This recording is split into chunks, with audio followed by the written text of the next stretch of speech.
வணக்கம்.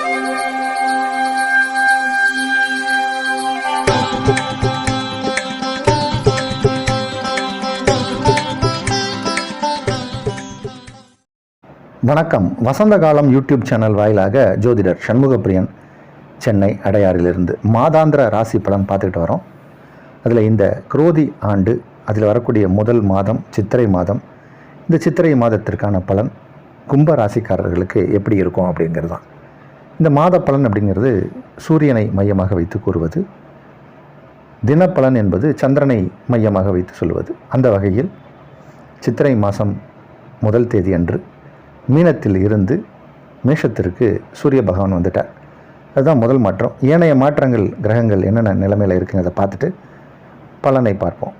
22/4/2024 மீனத்திற்கு செவ்வாய் மாறுகிறார். 25/4/2024 மேஷத்துக்கு சுக்கிரன் மாறுகிறார்.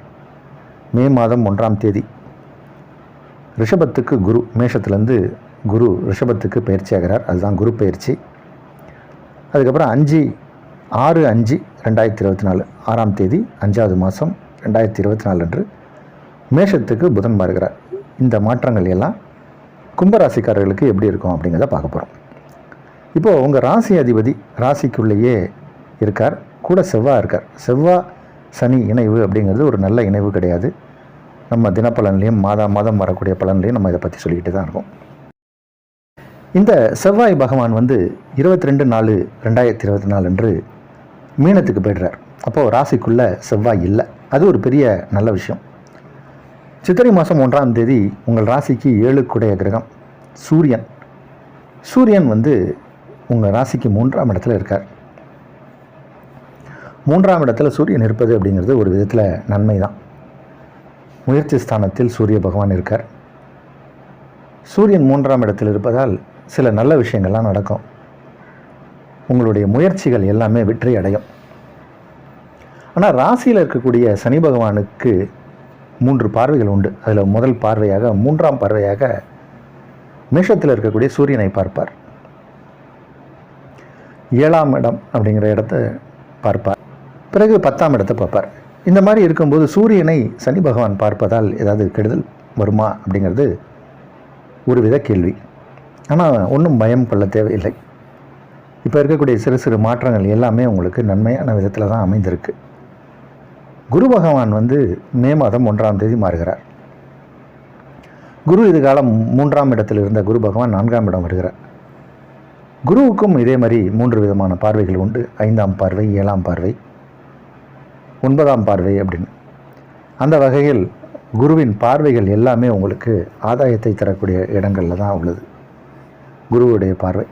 அதனால் எல்லா விதத்திலும் பார்க்க போனாலும் இந்த மாதம் உங்களுக்கு ஒரு நல்ல மகிழ்ச்சிகரமான மாதமாக இருக்கும். முதல்ல முயற்சி எல்லாமே வெற்றி அடையும். நம்ம முயற்சி செஞ்சு சில விஷயங்களில் ஃபெயிலியர் அடைஞ்சால் தான் கவலை துக்கம்லாம் வரும். எந்த விஷயத்தை நம்ம எடுத்து செஞ்சாலும் அதில் முயற்சி செய்யும்போது அதில் வெற்றி கிடைத்தால் அது நல்ல விஷயம். அப்போ முயற்சி இப்போ பலிதமாகும். 100% சக்ஸஸ் அப்படிங்கிற ஒரு ரேஷியோவில் இருக்கும். முதல்ல ராசிக்குள்ளே இருக்கக்கூடிய செவ்வாய் 2ஆம் இடம் போயிட்டார். அங்கே போய் ராகு பகவானோடு இணைகிறார். ஒரு கிரகமாக 2ஆம் இடத்துல இருந்து விலகிட்டு இருக்கு. இப்போது சுக்கிரன் அங்கே இருந்தார், புதன் இருந்தார்.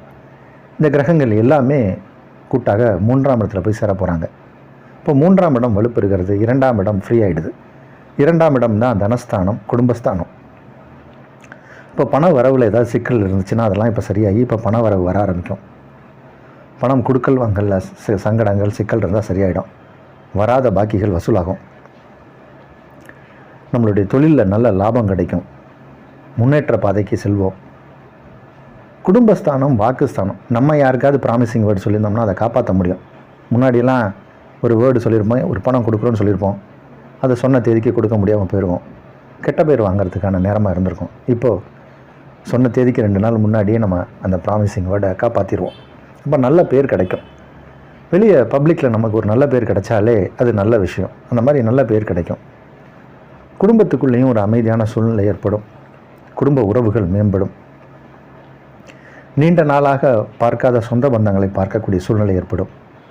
பூர்வீக இடத்துக்கு போயிட்டு வர மாதிரி சூழ்நிலை ஏற்படும். கல்யாணம் காட்சி, இந்த மாதிரி பண்டிகைகள், இந்த மாதிரி விழாக்களில் உங்களுடைய பழைய சொந்தங்கள், விட்டு போன சொந்தத்தெல்லாம் பார்க்கக்கூடிய சூழ்நிலை ஏற்படும். நண்பர்கள் மூலம் ஆதாயம் கிடைக்கக்கூடிய நேரம் இது. பழைய நண்பர்கள், ஸ்கூலு காலேஜில் படித்த பழைய ஃப்ரெண்ட்ஸை யாரையாவது பார்த்து அவர்கள் மூலம் ஏதாவது ஒரு விஷயத்தை புதுப்பிப்பீங்க. அது வந்து பிஸ்னஸாக இருக்கலாம், நட்பாக இருக்கலாம், ஏதோ ஒரு வெளிவட்டார சொசைட்டியில் உங்களுக்கான விஷயத்துக்கு ஒரு அஸ்திவாரம் போடக்கூடிய நேரம் இது. ரொம்ப நல்லா இருக்குது இப்போ நேரம். அதுவும் ஃப்ரெண்ட்ஸ் மூலம் உங்களுக்கு நன்மை நடக்கும். மனைவியால் லாபம். கணவனாக இருந்தால் மனைவியால் ஒரு நன்மை நடக்கும். நீங்கள் பெண்ணாக இருந்தால் உங்கள் கணவன் மூலம் உங்களுக்கு நன்மை நடக்கும். தந்தை வழி வர்க்கத்து மூலம் ஆதாயத்தை பெறக்கூடிய நேரம். தந்தைக்கும் இது நல்ல நேரம். இது உங்கள் தந்தைக்கும் நல்ல நேரம். அரசு உதவி கிடைக்கும். கவர்மெண்ட்டில் ஏதாவது நீங்கள் எதிர்பார்த்துட்டு இருந்தீங்கன்னா அதெல்லாம் கிடைக்கும். பென்ஷன் வாங்குகிறவங்களுக்கெல்லாம் இப்போ அது நல்ல நேரம். பொதுவாகவே இந்த மாதத்தை பொறுத்த வரைக்கும் எல்லா விதத்துலையுமே நன்மையான மாதம், யோகம் நிறைந்த நல்ல மாதம். சிவ வழிபாடு கூடுமான வரைக்கும் அதிகமாக சிவ வழிபாடு செய்யுங்க. சிவ ஆலயம் சென்று வாருங்கள். நன்மைகள் அதிக அளவில் நடக்கும்.